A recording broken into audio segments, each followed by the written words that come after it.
I hate romance. Alright, more accurately, I do not like romance. Romance stories always turn me off because they always seem to go and end the same exact way. MCs either in high school or on a vacation or in a work setting. One annoying lame-o finds a slightly more attractive lame-o. It becomes unfathomable for one monkey to like the other monkey. One or two unrelated or related montages later, the two bland monkeys find a way to get with one another.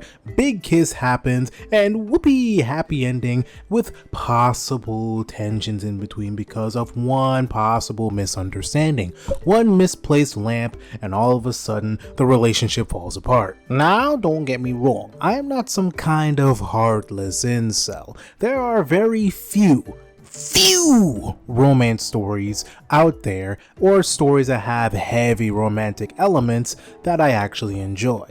One that I can think of off the top of my head is 50 First Dates. To this day, is still one of my favorites, and of course, A Silent Voice. As it may not be a romantic anime, I did enjoy the romantic elements that were involved. However, there is one romance anime that truly solidified my hatred for the romance genre. The name of this show is called Golden Time. This anime made me want to throw my PC into the sun at max velocity. I started this anime to get used to a brand new genre for me, trying to expand the horizons in my monkey brain, but ended up getting dragged into the utmost stupidity I have ever witnessed in my entire life. And I thought, since today is everyone's favorite happy love day, I decided to make it everyone else's problem to crap on something romantic related, because if I'm forced to be alone, then you are forced to hear my hatred for romance. I'm sorry. But for those who are unfamiliar with the anime, let me break down the premise for you.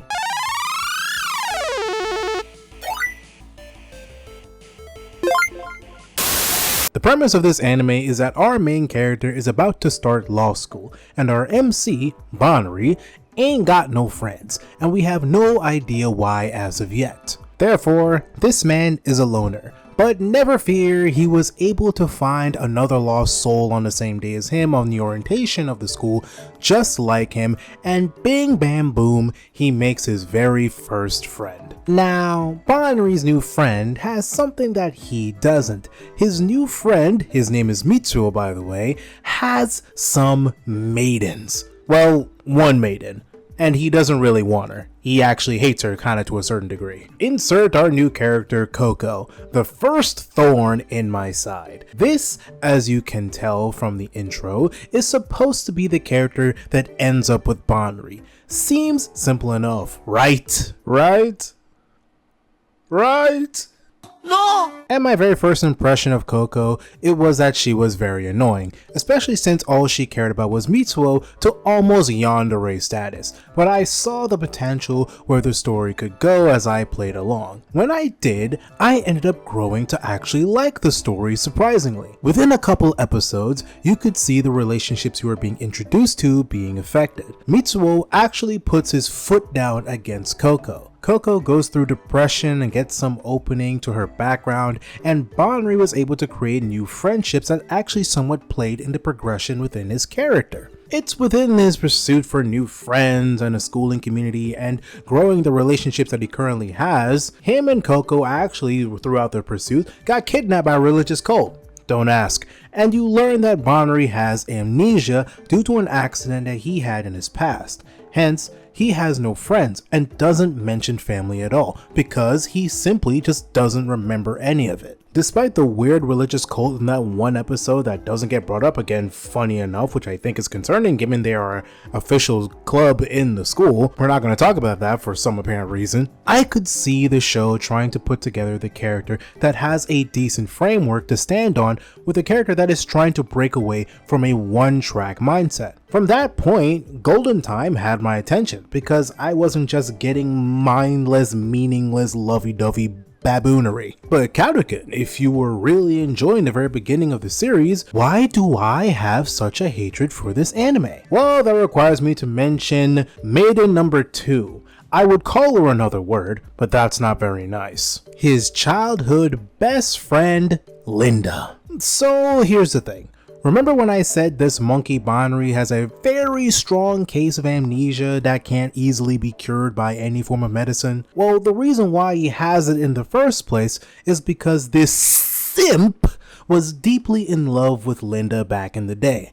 Now it seems like she doesn't reciprocate those feelings, but our boy Banri gave her a time frame to make her final decision whether they become a couple or whether or not their friendship will get nuked. Details are kind of blurry right now, but I do remember it being kind of like this weird thing where Linda was not exactly saying a hard no, but you know, it was kind of like a weird thing because a lot of people might have seen the viral clip that came up a few times when he walks in on hearing her talking crap about him to her friends, saying how impossible it could be that the both of them could possibly end up together, and she thought it was really gross, and bro got real alpha and depressed about it, but he was like 100% not hearing her excuses, so he straight up ignored her, like just alphaed her out. Yeah, that's her. Either way, the point was they were going to meet at this bridge when the choice was made. While Banri was waiting for her at the bridge, this man, with his crap reaction time for whatever reason, got knocked off the bridge because someone was driving past him on the bridge, and he slams his head into the pavement below.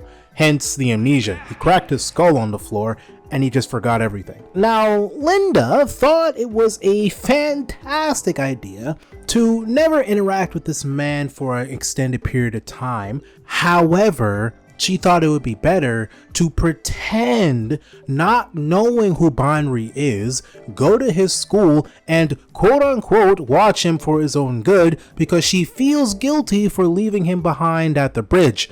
Because, spoiler alert, she found him on the floor, and she's the reason why he was able to survive, so she actually take him to the hospital. Now, it becomes a major plot point as you go through the story that Banri begins to remember his past, and realizes that the girl that he's been talking to is low-key his ex-best friend, and she decides to try and gaslight him throughout the entirety of the series, and she basically psychologically traumatizes this man for the foreseeable future. Now, I get it. Don't get me wrong. I understand. This is not an action story. There has to be conflict in some way outside of just being the relationship between Banri and Coco. Because in the first few episodes, they kind of get close very quickly. It's actually pretty solid, meaning that I thought, oh, this story was actually going to conclude pretty quickly, but I completely forgot. This is not a 12-episode anime. This is 25 episodes. So clearly it doesn't click into my brain that's saying, hey, there's clearly some missing plot points and things are gonna get crazy in the next few moments. So yes, Linda popping up into the story to add a little bit more confusing emotions for Banri. Okay, I get it. We need something to add an obstacle in the story for Banri to get over, to get with Coco and to make the relationship stronger. But here's the problem. Before the memories start coming back, Banri and Coco actually got together already. Yes, at some point in the story, Linda tells Banri, after getting some of his memories back, that she didn't love him any more than a friend, which gave him enough clarification to accept the feelings of Coco when she eventually confesses to him. After that point, I don't know what happened. Coco and Linda began to have their own conflict within the story because Coco believes Banri was cheating on her with Linda because of club mishaps because they were in the same school club, and after that, when things seemed to get resolved, Coco nukes the relationship and the friendship. She breaks up with him, and where is Linda in this mess? That's right, nowhere. She vanished. She turned into a ghost. Danny Phantom. Linda's vanished. Listen, I get it. Trying to save your own skin when drama occurs. You're not trying to be in the middle of it. But ain't you the one trying to help and keep Banri out of trouble from the very beginning? I mean, I know your butt is flaky, but hell, you even embarrassed him in front of your friends back in the day. Like, that rejection was in front of a group of people. It wasn't something that was like between the both of you. You took that away from the very beginning. That was back in the day. Now look at you.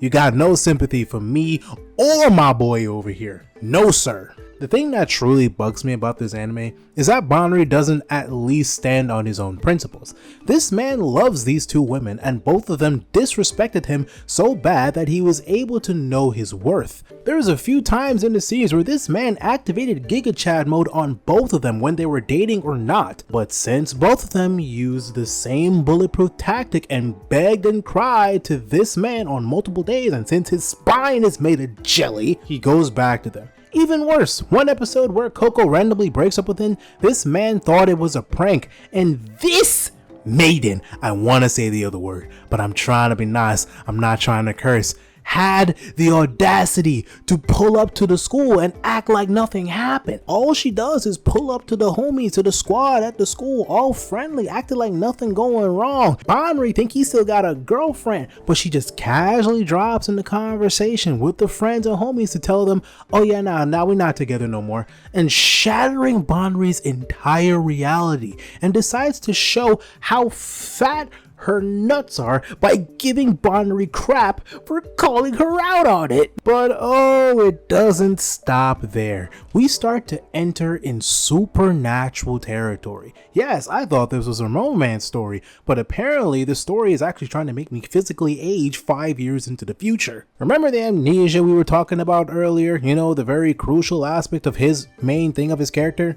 Yeah, it's not just, oh, I'm slowly remembering things kind of thing anymore. Nah, the show decides to introduce Ghost Banri. That's right, supernatural activities. We need Dean and Sam to show up at one point in time. Ghost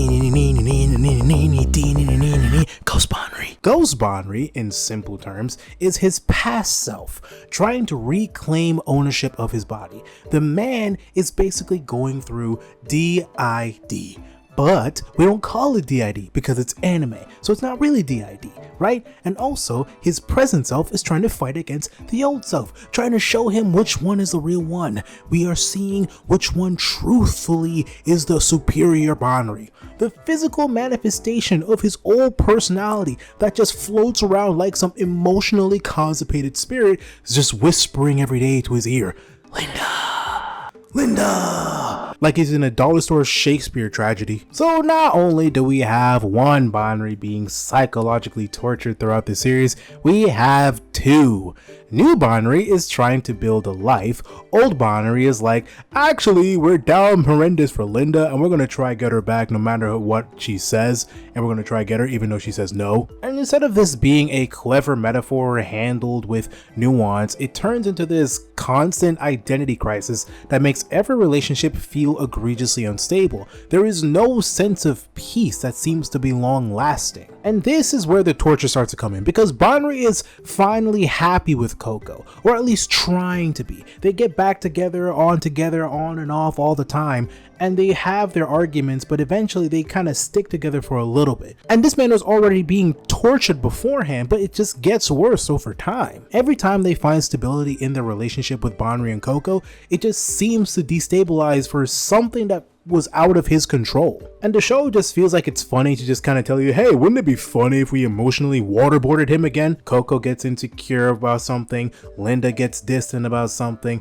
Ghost Banri starts creeping in the background, Banri starts losing himself, Coco panics, Banri panics, I panic. In this show, there is no peace to be found. And the worst part, the show pretends that this is all romantic, thinking this is one of the most happy-go-lucky stories to ever be put out there, to the point that I'm surprised that this is one of the top-rated romance stories, or at least back in the day when I was looking it up, because I was just looking through the top listed and that was one of the first ones that came onto my list. It was the first one. I was like, okay, I'll try this out. This man has been fighting for his psychological survival with two insane women, and they're oscillating between I love you and I actually don't know every 3 to 5 business days. Now let's talk about Coco for a second. Coco's entire arc is supposed to be about growth. At least that would have seemed like it was going to be told to me. She starts obsessive and learns independence, and actually learns about codependence to a little bit, or co-independence with Banri when they're in a relationship. Cool concept. Not a terrible thing.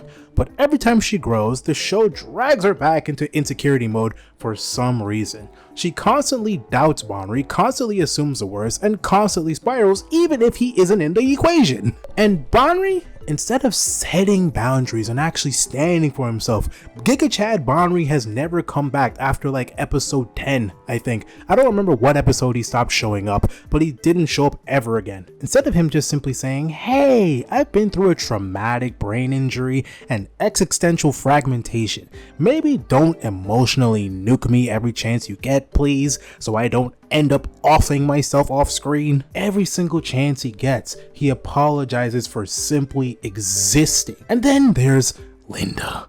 Linda, who could have been a mature emotional anchor in the story. She doesn't have to be an actual love interest, make him grow beyond his relationships or feeling or past feelings for Linda, but instead, she's written like someone who refused to fully commit to either side. That's why it always becomes this weird thing where you're not sure if she's a love interest, a possible love interest, or just simply trying to be friends. She won't claim him, she won't fully release him, and she won't stop hovering. So Bonri is just stuck between the past that won't let him go, the present that won't trust him, and an identity that literally fractures every moment he interacts with these insane women. This is not even romantic tension at this point. It's like psychological tug of war. And there's the part that really sent me. When Bonri starts losing his new memories, because at one point in time in the story, when everything seems to be okay, both of the versions of Bonri start to actually fracture, and it feels like he's losing his new memories, but we don't know if the old memories are taking over. And this is when the story starts closing on to its conclusion. The one thing that made him who he is now, the relationships he built, the growth he achieved, the happiness he fought for. The show kind of frames it like, oh no, will love save him this time? And I'm like, save him from what? What's happening? He wasn't being fractured before. Now, I do not know how amnesia works. I do not know if this is how it works. I really don't. But honestly, frankly, this is insane. And I get so confused. I'm wondering, I'm like, brother, you wrote this traumatic situation for my boy. Why are you doing this to him? You manufacture this man's suffering and then want me to clap when love band-aid starts being put on it, wondering if Coco or Linda is gonna heal him from the pain that he's went through? Oh my goodness, bro, please. But you know I can't end it without talking about the ending. Oh my goodness, the ending. So we're supposed to celebrate because Bonri chooses Coco. In simple terms, he goes back to his old house. Basically, it's implying that his old memories is what taken over. So he doesn't remember anything before hitting his head on the pavement. And basically, he's trying to live life with his family while trying to develop his new memories. Now, while he's at the house, Coco actually visits the home. And you don't see Coco's face. All you see is like the gifts he had that they gave each other throughout the series. It's this really stupid curvy mirror that they gave each other back and forth in the first few episodes. And keep in mind, Linda is there. So at this point in time, Linda's the only one in the hometown that knows of what's happening with him. But then Coco pulls up and he's kind of just staring blankly at her. And basically the show shows us this thing where Coco's leaving and all of a sudden Bonri snaps back into reality and remembers Coco, and those memories start to rebuild because Coco showed up. And he basically chooses Coco. And in the midst of the process, while Linda's chasing him behind him while he's running after Coco, she throws his shoes or her shoes at him so that way he can run to Coco. And I don't know what it did. I don't know why her throwing the shoes at him just pissed me off even more. And I'm like, why'd you throw the shoes at him? Why'd you throw the shoes at him? I don't get this. I don't understand. I thought you had some feelings for him at this point because I thought there was some semblance of it because it still wasn't completely confirmed. This man chose the girl who, for the lack of better words, repeatedly destabilized him, chose the relationship that constantly triggered his insecurity, and chose chaos because chaos felt familiar, because her very existence provided a multitude of crazy experiences for each other. There was fun, but there was insane moments. They got in a car crash because of her. I don't know what the whole concept of this story was supposed to be. I think it was supposed to be romantic destiny, but like it just felt like glorified trauma bonding with slightly better lighting and better animation. Like it didn't feel like I was watching two people build this relationship out of love. It just felt like messy and emotional abusive ping pong. Like it doesn't feel like the story is evolving in a way that makes sense. Every time the characters learn something, the plot seems to reset them and the same lesson is relearned. Every time Bonri finds confidence, the story steals it. Every time Coco shows maturity, she reverts backwards. And as for Linda, I don't even want to understand what the hell is wrong with Linda, because Linda seems to be in some kind of like emotional limbo purgatory the entire time. So by the end, I wasn't exactly rooting for Bonri or Coco. I wasn't exactly rooting for everyone. I was hoping for at least a third party woman, like to show that it's possible for him to find love outside of the two extremes that he has been introduced to up to this point. Brother, there's a separate relationship in the story that's actually written slightly better with Mitsuo and another girl. I kind of forgot her name, but their relationship throughout the story feels better written compared to the main story. Man, at this point, I was just hoping Bonri would just go to therapy. Honestly, the healthiest of endings I would have possibly taken over what we got. I would have seen Bonri take a semester off, see a neurologist, get professional help, block the both of them in any form of contact, go completely zero contact, start fresh, find peace, find a new maiden somewhere else. I'm sure you can find them, and then roll credits. I would have been fine with that. But no, I can't get that. That's what I get for expecting something. Now, don't get me wrong, this is just how I feel about Golden Time. I may want to go back to it at some point in time to maybe feel a little bit different, but this is literally how I felt. And I'm not saying romance is bad. There are some stories out there that do romance well. Like, I like the concept of romance when it comes to, like, say, the Avatar: The Last Airbender series. Romance was not a major plot point of the story. It was very straightforward. And Katara, they like each other, boom, boom, boom. They kiss twice. They have this little thing. They have their conversations. It doesn't last super long. It's a little bit teenagey, but yes, that's part of the concept. They're young people. Boom. At the end of the series, when everything's over and the war is completed, that's when they get together. Boom, boom, boom. Light work, easy. I love that. The only other types of concept of romance that I wouldn't mind is, like, say, Spy X Family. That's the only series right now, because it's not a romance story, it's a family comedy. But like, I do like the idea of thinking of Lloyd and Yor getting together because it just feels like it makes sense, and I like that concept. But it's not necessarily something I need, but it's something that I would look forward to. And this story, which is strictly romance, which I was just trying to give it a chance, it just made me angry. It made me angry because you first off give me interesting concepts and interesting characters, and I actually was willing to invest a decent amount of time to understanding who I'm looking at, but you decide to waste my time. That's what you do. The only other romance story that I've considered watching that I have not watched yet is Your Name, because it's just a genre that I'm never really looking out for. So I'm like, you know what? I might give it a shot. So if I do well on this video, or maybe if I consider it, I'll probably watch it on my own and I'll do a video on Your Name, because I hear a lot of people love it, but whatever. But yeah, that's my rant about Golden Time.